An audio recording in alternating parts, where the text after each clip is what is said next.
Je vais vérifier que tout le monde est là. Ok, impeccable. Et j'ai accepté tout le monde. Donc, bon, j'ai un petit souci avec ça. Hop. Est-ce que je recorrige ça? Et ça, c'est bon. Donc, bonjour à toutes et à tous. Donc, je vous remercie d'être présents et présentes du coup pour le webinaire du mois de juillet 2024, du coup pour vous présenter les actualités réglementaires de ce mois, du coup toutes celles qui vont se dérouler sur ce mois. Alors, je vais en profiter aussi pour accepter les personnes en même temps.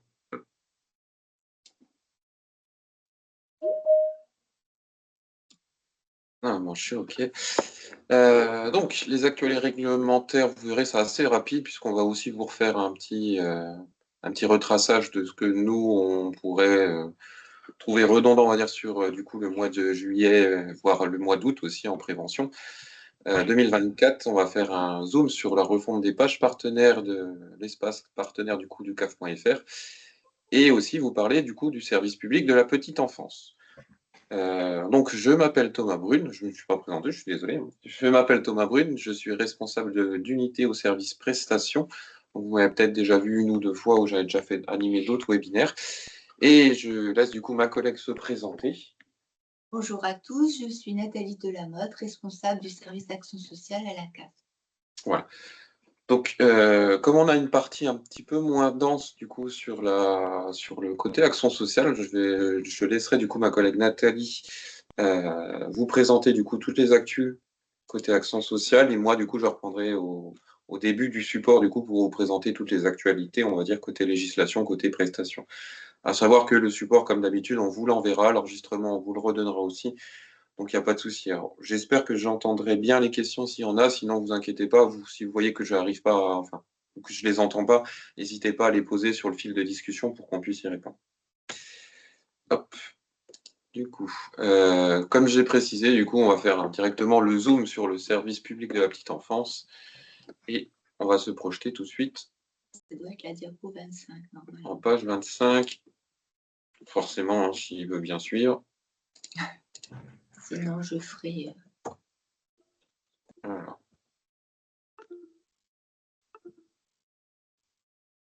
Comme ça. Et on va se mettre comme ça directement. Voilà, c'est bien. Il n'y a pas le truc BD aussi? BD Sam? Je ne sais pas du tout. Non? Alors attendez, je reprends juste un petit truc, une petite slide. Ça. Bon, j'en reparlerai vite fait, mais alors ça, je ne connais pas du tout parce que c'est pour un côté La BD, ah non, administration, je ne sais pas du tout. Bon, on reparlera de ça après. Oui. Hop. Bah, si tu veux, on le fera ensemble. Non, mais bon, je le ferai, t'inquiète pas. Hop. Bien. Voilà. Alors, je vais vous reparler pour certains. Vous connaissez déjà du service public de la petite enfance. Donc, le service public de la petite enfance, il va permettre à répondre à des objectifs très importants bien au niveau de la petite enfance. Et puis, c'est un projet ambitieux qui est inscrit au sein de la Convention d'objectifs et de gestion 2023-2027. L'objectif, c'est de maintenir et créer de nouvelles places en accueil individuel et en accueil collectif. Donc, les trois priorités. C'est le soutien du développement de l'offre, puisque vous savez, l'État a inscrit 35 000 places supplémentaires en accueil collectif d'ici 2027. Donc ça, c'est un objectif que nous avons, nous les CAF, en termes d'indicateurs et on le verra en accompagnement des partenaires. Donc 35 000 places PSU, donc prestation de services unitaires, et également poursuivre le développement de places en maison d'assistante maternelle et continuer à soutenir les relais petite enfance. Et ainsi alimenter les conventions territoriales globales de services, donc qui sont signées avec les EPCI dans le département. Donc on a 8 EPCI en Haute-Marne, les 8 EPCI sont signataires d'une CTG avec la CAF. Donc là, on adaptera puisque les communes seront les autorités compétentes désormais pour développer l'offre de garde. Donc, la CAF a accompagné les porteurs de projets en termes de conseils, de financement au titre de l'investissement et de le fonctionnement. Ça, c'est une des priorités. Mais la deuxième priorité, c'est pérenniser l'offre existante avec la pérennisation des places existantes et garantir la continuité de l'offre et la stabilité des services. Il ne s'agit pas, et ce n'est pas du tout la volonté, d'ouvrir des places pour, je dirais, arriver à avoir les indicateurs. Le but, c'est de pérenniser l'offre existante et aussi, nous, de détecter et accompagner les structures en difficulté pour les accompagner vraiment par le biais de la démarche IDA. Identifier, détecter et accompagner les structures. Certains partenaires qui sont peut-être présents aujourd'hui, je n'ai pas la liste, ont pu peut-être être accompagnés. N'hésitez pas à revenir vers nous aussi si vous avez besoin de cet accompagnement. Et enfin, soutenir les projets qualitatifs.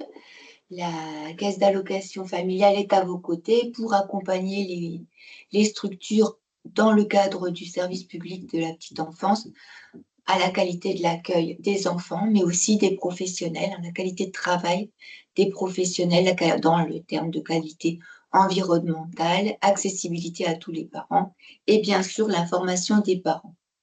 Et aussi, on a un axe qui est proposé, une offre de sociabilisation au-delà de la garde d'enfants. Donc, c'est l'offre des lieux d'accueil enfants-parents. Il y en a pour l'instant 2 sur le territoire, un à Chaumont, géré par l'association La Mandarine, et un à Langres, géré par Habitat et Humanisme. Et de cela, il reprend un peu ce que je viens de vous dire en zoomant un peu sur garantir aux parents un accès à l'information et l'offre d'orientation par le biais des RPE, notamment les relais publics petite enfance, par le biais aussi des rendez-vous des droits, du travail social, les collègues de la CAF qui proposent une offre de service à tous les futurs parents, par exemple, et aussi par le biais de la refonte et de la modernisation du site monenfant.fr. Le deuxième axe, c'est développer et pérenniser les places. On vient de le voir, ça je vous l'ai repris tout à l'heure en disant l'attractivité du métier en participant au financement de la revalorisation salariale des professionnels en crèche PSU. Le parc de l'offre existante par le biais d'aides financières, on reverra, renforcer l'accompagnement financier. On va le revoir sur la diapo suivante.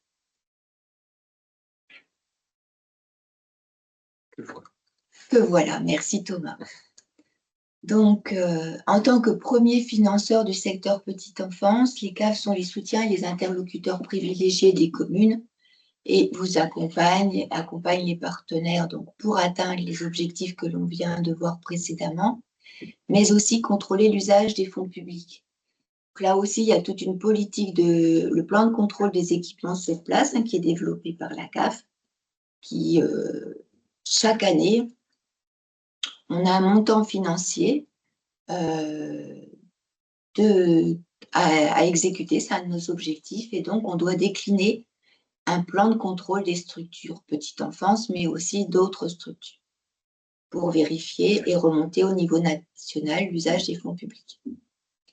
Dans le cadre du SPPE, plusieurs fonds et leviers financiers sont déployés. La progression pluriannuelle de la PSU, donc qui a évolué plus de 6%, 6,71 en 2023, 3,50% à peu près en 2024, et qui va continuer à évoluer jusqu'en 2027. Cette année, le financement de 3 journées pédagogiques dans les structures petite enfance. Donc, les partenaires ont eu les informations. S'il y a des questions, n'hésitez pas à revenir vers le service d'action sociale à ce sujet-là. La prise en compte de l'évolution des prix de construction et des objectifs de développement durable dans les fonds d'investissement petite enfance. Il s'agit des plans crèches et les fonds de modernisation. Le plan crèche, c'est le PAEI, programme, je ne me rappelle plus du A, d'investissement en fait, ce sont les plans crèches. Donc là aussi, avec des revalorisations des tranches, puisqu'il y a un prix par place forfaitaire, puis en plus, après, il évolue en fonction des tranches. Donc là, il y a une évolution pour le développement durable. Et enfin, 3 bonus donc qui viennent, comme leur nom l'indique, en bonus majorer les prestations de services. Donc le bonus attractivité.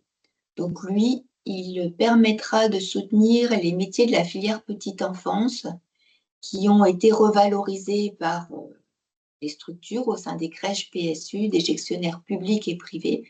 Et c'est un bonus qui, dès lors que les gestionnaires adhèrent à une convention nationale qui est reconnue, vient majorer en fait la PSU.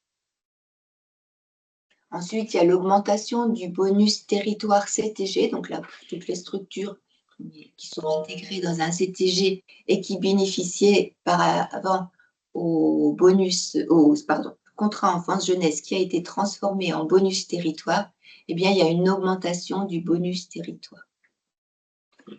Le bonus trajectoire de développement, on vous en reparlera parce qu'il va être mis en place à compter de 2025. Donc, nous aussi, on a déjà des pistes, on a déjà des éléments, mais qui sont à affiner. Il permettra de mieux financer les crèches qui sont tous soutenues par les collectivités territoriales qui s'engageront dans les développements ou les créations de places. Donc là, on est sur le premier objectif du SPPE, les 35 000 créations de places.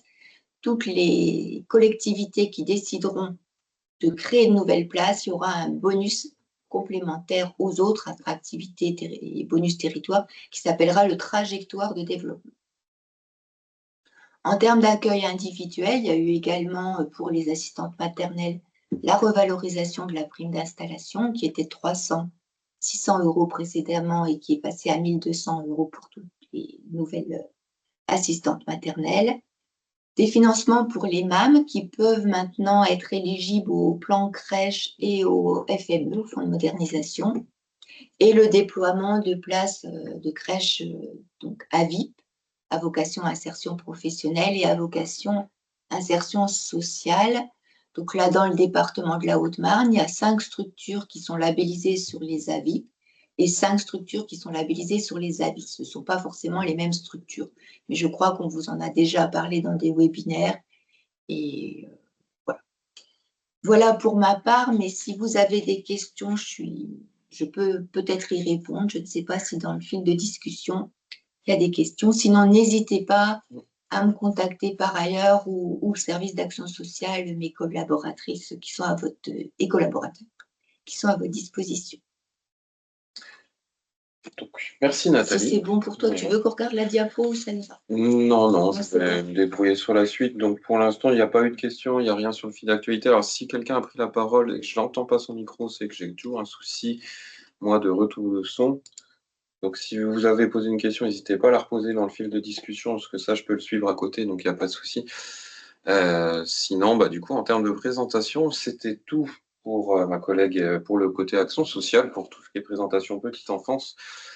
Donc, comme elle l'a souligné, si vous avez une question ou quoi que ce soit d'autre, besoin de revenir sur un sujet, n'hésitez pas du coup à nous le redemander par mail et puis du coup on vous répondra dès que possible. Voilà. Merci, bonne journée à tous, au revoir. Merci bonne Nathalie, continuation. Bonne journée à tous. Et du coup, on va recommencer depuis le début du diapo. Moi, je vais repartir sur toute la partie prestation, donc sur toutes les actualités qui vont du coup se présenter côté prestation. Hop. Donc, je vais vous présenter plusieurs choses. Alors, l'espace tuteur moral, puisque jusqu'à maintenant, on avait eu une évolution avec l'espace tuteur physique. Maintenant, je vais vous parler brièvement aussi d'un nouvel espace sur ma CAF partenaire. L'ouverture de la téléprocédure pour l'allocation rentrée scolaire, la téléprocédure pour les télédéclarations de loyer pour l'année prochaine, les renouvellements ou les nouvelles demandes d'aide au logement pour les étudiants qui prendraient un nouveau logement ou qui conserveraient leur logement du coup durant l'été. Je vais vous faire aussi un bref retour du coup sur le montant d'aide sociale avec son introduction et son obligation d'utilisation depuis janvier 2024. Un petit retour aussi sur l'aide aux violences, l'aide aux victimes de violences conjugales, la VVC. Un petit focus sur l'aide aux jeunes. Je vais vous parler, alors ça c'était un sujet, je pensais qu'elle est gérée par ma collègue, mais du coup que je vais aussi brièvement passer, vous le retrouverez plutôt dans les slides, parce que c'est pas forcément un sujet que je maîtrise. Donc la BDSAM avec les démarches administratives réussies, et le prochain rendez-vous à locataires qui suivront dans dans le diapositif. Donc, on va commencer par, du coup, nouvelle offre de service pour les tuteurs moraux. Donc, normalement, elle était censée être on va dire, opérationnelle dès cette fin juin, et finalement, on va dire que ce n'est pas tout à fait, tout à fait opérationnel. Donc, le national, côté CAF, a décidé, du coup, de neutraliser l'espace tuteur moral. Dans un premier temps, elle va être réactivée sous peu. C'est juste vous dire deux, trois mots. Donc, tous ceux qui seront tuteurs moraux, comme l'UDAF, par exemple, comme des MJPM ou d'autres organismes comme ça, auront la possibilité, du coup, de gérer leurs protégés directement sur un espace partenaire. Alors, je vais juste faire rentrer la personne.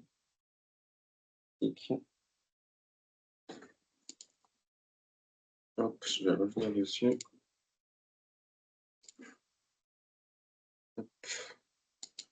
Et on reprend le relais petite enfance de nos gens. Voilà. Donc oui, alors au final, ce qu'ils peuvent faire, alors c'est la même chose qu'en fait un tuteur physique pouvait faire depuis l'année dernière. Donc ce qu'ils peuvent faire, c'est du coup gérer directement le compte de leur protégé, comme vous voyez une petite copie d'écran, comme s'ils avaient un compte personnel, où ils peuvent suivre les démarches, ils peuvent changer le RIB du protégé, ils peuvent nous envoyer un jugement, un renouvellement de jugement d'un protégé, ou ils peuvent ajouter un protégé. Alors ça vous concerne pas forcément en tant que partenaire, mais sachez que du coup toute personne qui serait sous une tutelle ou une curatelle renforcée ou une sauvegarde de justice, toutes ces protections qui nécessitent du coup une intervention du tuteur, ces personnes-là du coup auront un accès direct. Alors, hop, je vais juste reprendre. Encore. Qui va rentrer, hop, et je me remets en présentation. Hop. Donc je ne vais pas épiloguer trop longtemps sur le sujet non plus, puisqu'on a déjà fait en fait des ateliers avec les tuteurs majeurs, on va dire, de notre département, avec tout ce qui est UDAF, tout ce qui est APAGE, ou toutes les personnes qui ont beaucoup de protégés dans le département, pour leur présenter du coup le nouvel espace qui sera opérationnel sous peu. Donc il sera disponible du coup directement sur la branche partenaire du CAF.fr. Donc, ils ont eu une authentification propre, des accès simplifiés au dossier des protégés, un accès aux informations du protégé sous forme de tableau de bord, comme s'ils étaient directement du coup sur le dossier de la locataire, la possibilité d'effectuer certaines démarches en ligne. Ils vont avoir aussi la possibilité de faire de demandes d'aide au logement directement en ligne et de faire des déclarations trimestrielles à H à la place des protégés. Donc c'est une grosse évolution pour eux, puisque jusque maintenant, c'était relativement pénible, puisqu'ils devaient tout faire en papier à côté et essayer de suivre les protégés avec CDAP, donc c'était pas forcément la meilleure des choses. Hop, on va passer.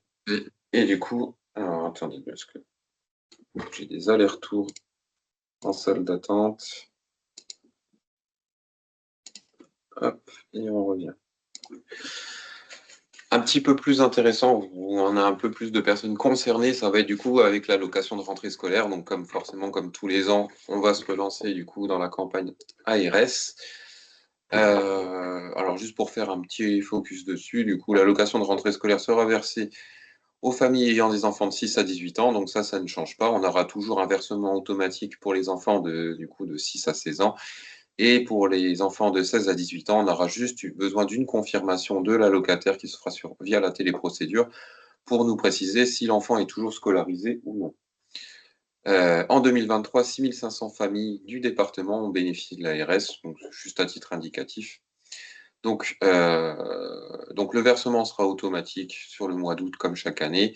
Par contre, pour les jeunes de 16 à 18 ans, les parents pourront faire du coup la démarche à partir du 6 juillet 2024 sur leur espace CAF.fr pour confirmer leur scolarisation ou non.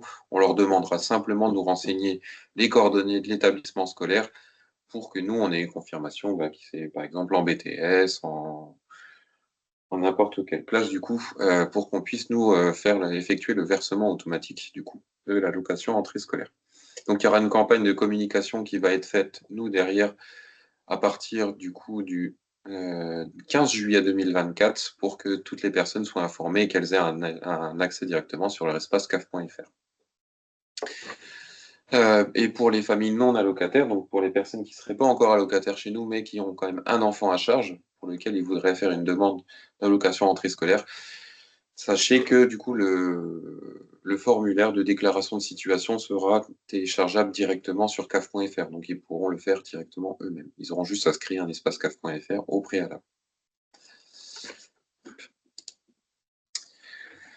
Ensuite, on va passer du coup sur l'ouverture de la téléprocédure bailleur. Donc ça, chaque année, en fait, on demande aux propriétaires de déclarer le loyer du mois de juillet des locataires, donc nous des allocataires, afin que nous, on puisse faire le renouvellement des droits à partir du 1er janvier 2025, donc de l'année suivante.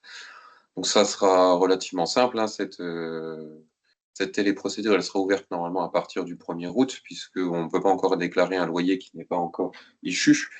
Donc les bailleurs recevront à partir du 15 juillet leurs identifiants de connexion, donc comme on fait chaque année, avec du coup leur mot de passe, etc. Ils pourront nous signaler à tout moment du coup la date de départ du logement, si le locataire est parti, s'il y a une résiliation de bail, s'il y a une modification sur le nombre de colocataires, s'il y a un impayé de loyer en cours avec le nombre d'impayés en cours, etc. Donc ça, nous, par rapport à ces partenaires-là, on refera un petit focus avec eux. Il y aura toute une campagne du coup, de communication qui sera faite au préalable du coup, avec nos partenaires du coup, propriétaires afin que du coup, le nécessaire soit fait. Ensuite, je vais vous parler du coup des étudiants. Donc là, on va rentrer du coup avec l'allocation rentrée scolaire, c'est à peu près la même thématique. On va rentrer du coup dans les nouveaux logements pour les étudiants. Que ça soit dans notre département ou dans un autre département, hein, pour tous les jeunes qui pourraient partir à Dijon, à Reims, à Nancy ou autre. On vous fait juste un rappel sur la demande d'aide au logement. À chaque changement de logement, la demande d'aide au logement est obligatoire, puisqu'on a on aura toujours certaines personnes qui penseront que juste changer d'adresse, ça suffit, alors qu'il faudra systématiquement refaire une demande d'aide au logement. Le site CAF.fr est bien fait pour ça. Il le signale à chaque changement d'adresse. C'est simple, c'est rapide, donc il sera toujours nécessaire du coup de faire une nouvelle demande d'aide au logement via notre site caf.fr.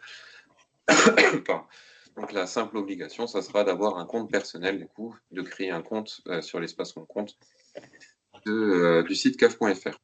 Donc là, toute personne aura la possibilité de simuler et de faire directement une demande de prestation sur le site.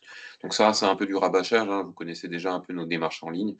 C'est juste faire un petit rappel en cas de changement d'adresse ou de départ du domicile du coup d'un parent, il sera toujours intéressant du coup de faire une simulation pour savoir si c'est plus avantageux de faire une demande d'aide au logement ou de continuer de compter à charge au sein de la famille. Voilà. Donc, vous retrouverez du coup sur le support, je ne vais pas tout vous relire, hein, puisque c'est un peu du rabâchage, comme je l'ai dit. Comme vous êtes déjà partenaire, souvent vous conseillez déjà aussi sur toutes nos offres du coup sur le site caf.fr. Donc on vous a remis une petite vidéo si vous en avez besoin pour comprendre l'aide au logement étudiant. Donc c'est juste comment on fait une demande, savoir à quel moment on reçoit du coup le paiement, savoir que si on fait la demande par exemple le 5 septembre, ben, l'ouverture de droit à l'aide au logement se fera à partir du mois suivant, que l'aide au logement sera versée le 5 du mois suivant. Voilà, c'est plein de petites infos utiles que vous pouvez relayer si besoin du coup aux allocataires avec qui vous seriez en contact. Alors, juste revenir sur Teams, j'ai encore entendu du coup quelqu'un qui rentrait. Alors, du coup, je suis désolé, je pense qu'on a des personnes qui sont un petit peu en retard ou qui n'étaient pas sur la bonne heure. Donc, vous inquiétez pas, de toute façon, le webinaire là, il est enregistré, donc on vous renverra le lien de l'enregistrement, puis on vous renverra le support, comme ça vous évitera du coup d'avoir à tout revoir. Hop. Alors, on continue pour les étudiants, du coup, toujours un petit focus, on va dire, sur l'aide au logement. Donc là, c'est juste un simple rappel. Logiquement, si les personnes reçoivent bien les alertes, nous, qu'on voit depuis notre espace caf.fr, il n'y a pas de souci. Mais c'est juste prévenir que pour toute personne ou tout allocataire étudiante qui bénéficierait de l'aide au logement, on leur envoie du coup chaque fin d'études, donc à partir du coup du mois de juillet, une petite alerte sur leur compte caf.fr leur demandant de confirmer si ils conservent leur logement étudiant ou non. Et dans le cas où ils le conserveraient, savoir s'ils le conservent aussi pendant la période estivale. Parce qu'on pourrait très bien avoir un étudiant qui quitte son logement, je sais pas, le 31 juillet et qui re-rentre dedans à partir du 1er septembre sans payer de loyer, par exemple sur le mois d'août.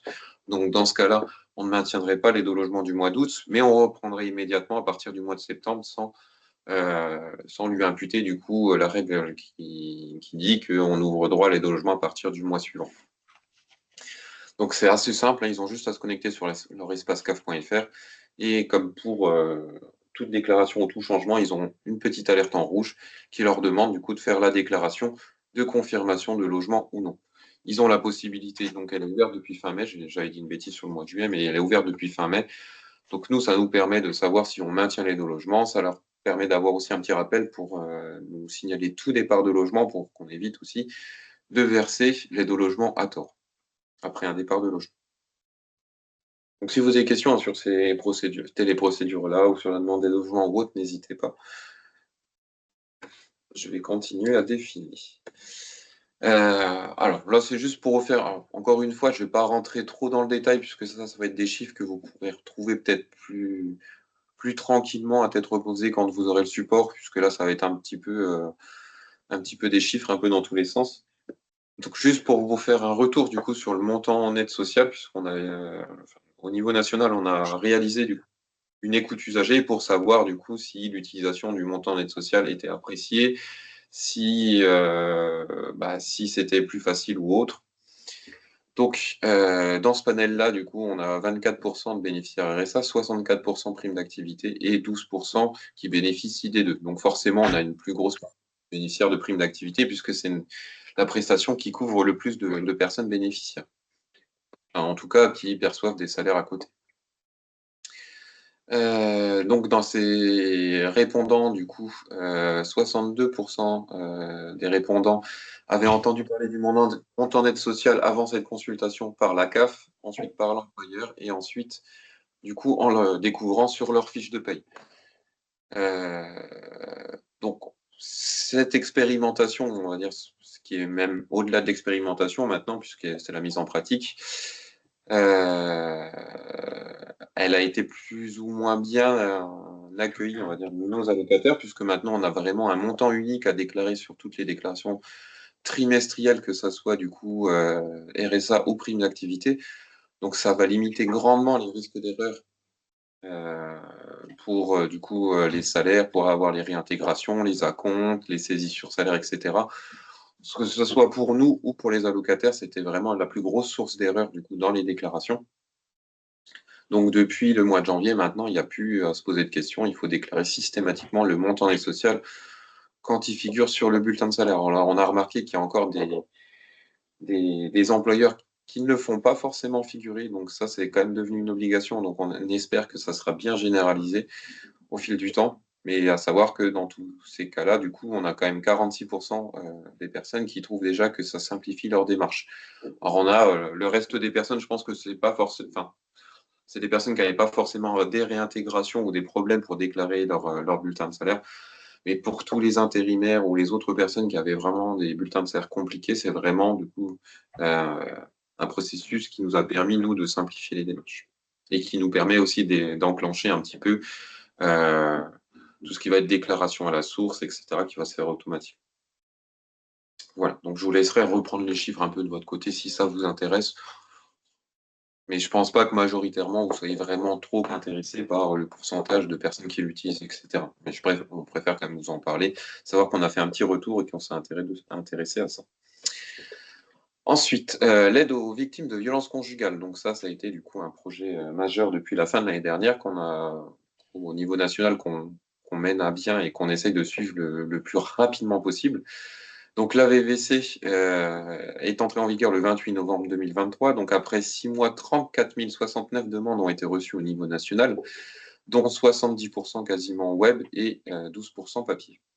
Au niveau local, donc niveau du département, on a, nous, enregistré quand même 75 demandes, dont 61 ont donné lieu à un versement d'une aide pour un montant total de quasiment 47 000 euros, soit un montant moyen d'aide de 770 euros. Donc on constate que la mise en place de cette prestation elle est peut-être encore méconnue de certaines personnes malheureusement. On aura toujours beaucoup de personnes qui n'oseront pas demander. Hein, c'est malheureux, mais voilà, on a quand même beaucoup de victimes qui ne seront pas forcément non plus renseignées par tout ce qui existe au niveau de la CAF.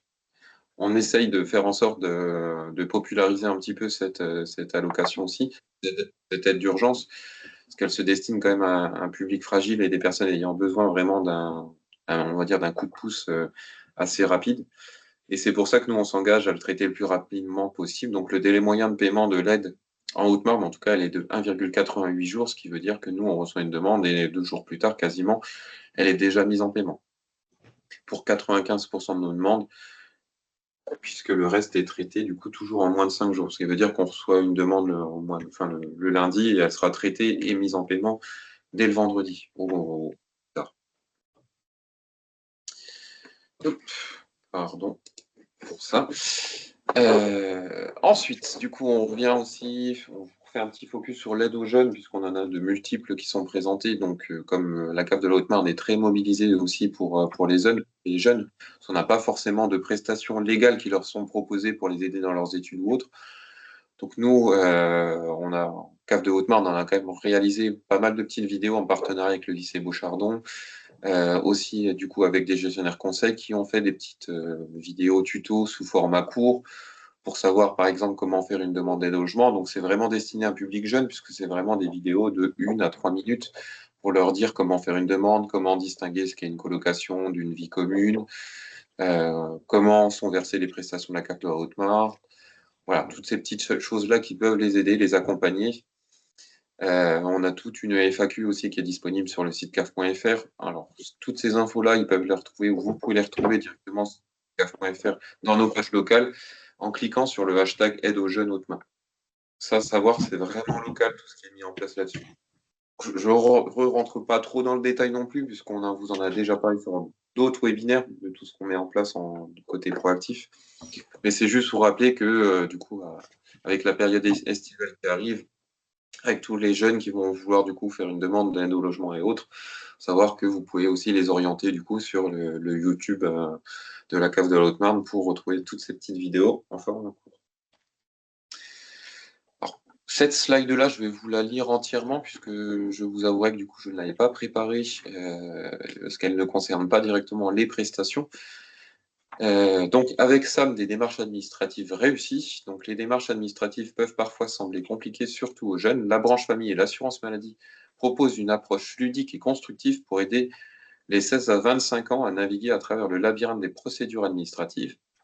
À travers la BD SAM et l'administration Objectif Zéro Galère, les lecteurs suivent les aventures de Sam, héros mal à l'aise avec l'administration et qui doit pour autant gérer ces démarches, comprendre les différentes procédures, des demandes d'aide aux diverses prestations comme le RSA, l'aide au logement, la prime d'activité, le BAFA, entre les formulaires interminables, les délais de réponse des différents sigles. Sam va être confronté à plusieurs situations personnelles et vivre des aventures hautes en couleurs, inspirées de l'univers manga et de situations réelles. La BD vise à promouvoir auprès des jeunes une meilleure compréhension et accessibilité des prestations proposées par la CAF et l'assurance maladie. Donc la BD est consultable en ligne sur le site, sur notre site caf.fr. Donc je le découvre en même temps avec vous. Je vous avouerai que je ne me suis pas encore forcément intéressé. J'ai pas eu le temps de regarder vraiment son contenu. Donc j'imagine qu'elle est relativement bien faite puisqu'elle se est développée du coup au niveau national conjointement entre la branche famille et l'assurance maladie. Donc, si vous voulez communiquer d'une façon ludique, dire les démarches aux jeunes, voire même les moins jeunes, hein, qui pourraient être intéressés du coup par cette petite BD-là, bah, du coup, je vous invite à la partager et puis à la consulter vous-même si ça vous intéresse. Voilà. Ensuite, dans les prochains rendez-vous, puisqu'on va arriver du coup au terme de toute la présentation côté prestations, dans nos prochains rendez-vous, on aura un webinaire du coup du mois d'août qui va vous présenter du coup les nouvelles actualités réglementaires et les démarches liées à la rentrée scolaire qui se déroulera le 5 août 2024 à la même heure du coup à 10h30. Sachez qu'un Facebook Live, Insta Live sur les démarches liées à la rentrée sera également proposé fin août. Donc, si vous voulez en faire la pub ou autre, sachez que ou le partager avec du coup d'autres personnes.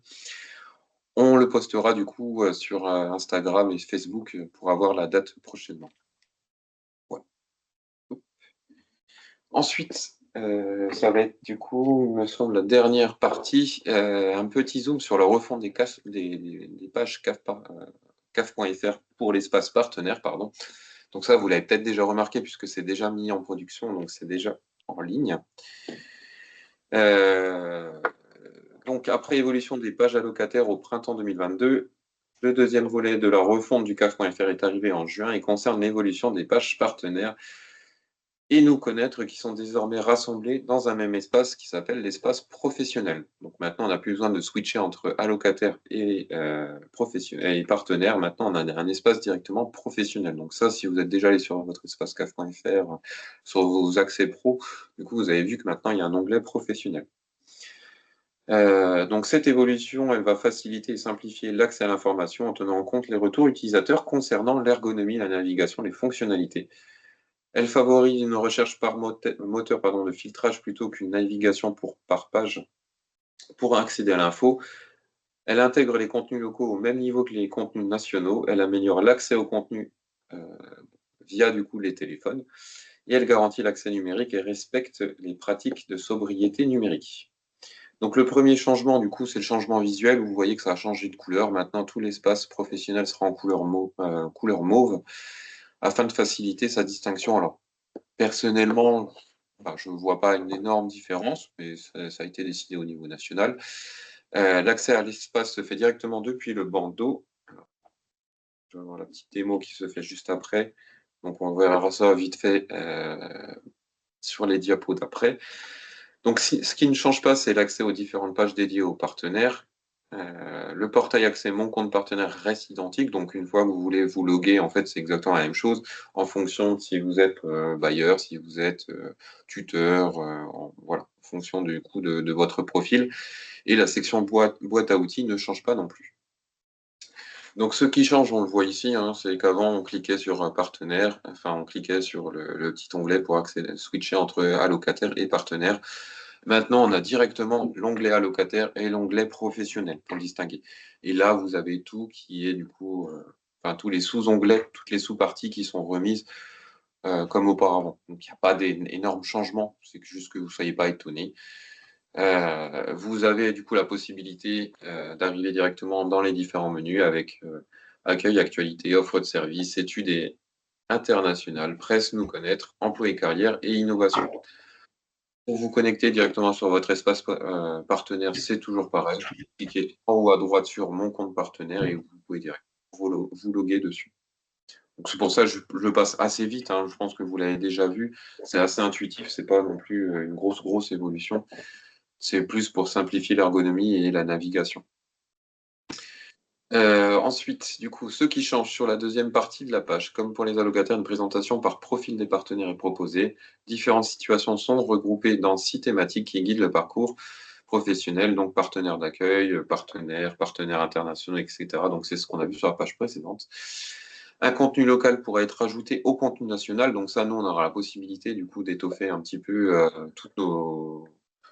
toutes nos pages aussi pour le côté professionnel, parce qu'on le faisait pour le côté allocataire, donc qui était commun avec le côté professionnel. Et bien maintenant, on pourra distinguer, nous, du coup, les parties allocataires et les parties professionnelles pour, du coup, vous mettre des pages vraiment dédiées, en plus des pages nationales. Les communiqués de presse nationaux, du coup, seront visibles sur la page. Un moteur de filtrage, sera disponible. Et une nouvelle rubrique apparaît du coup avec la rubrique innovation afin de mettre en valeur la dynamique et la modernité de la branche. Donc c'est tout ce qui va se faire, nous, au sein de la branche, tout ce qui pourrait être nouveau, innovateur, qui pourrait vous intéresser surtout à titre d'information. Et voilà pour moi, du coup je vais me remettre sur la dernière page. Tac.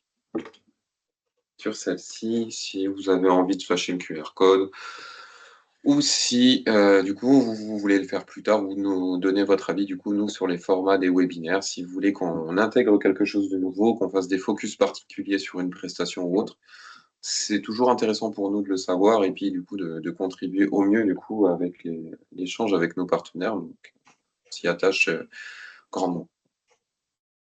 Donc, si vous avez des questions, vous pouvez soit les poser sur le fil de discussion, soit prendre la parole, il n'y a pas de souci, je suis là pour y répondre. Sinon, voilà.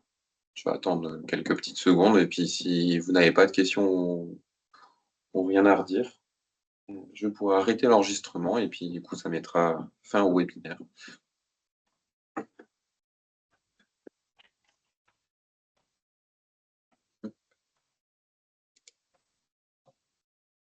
Juste ici. Alors, donc non, apparemment, il n'y a pas de questions. Eh ben, c'est parfait. Eh ben, en tout cas, je vous remercie. Je vous remercie pour votre écoute et puis je vous souhaite à très bientôt avec grand plaisir. Une très bonne journée, une très bonne semaine à vous.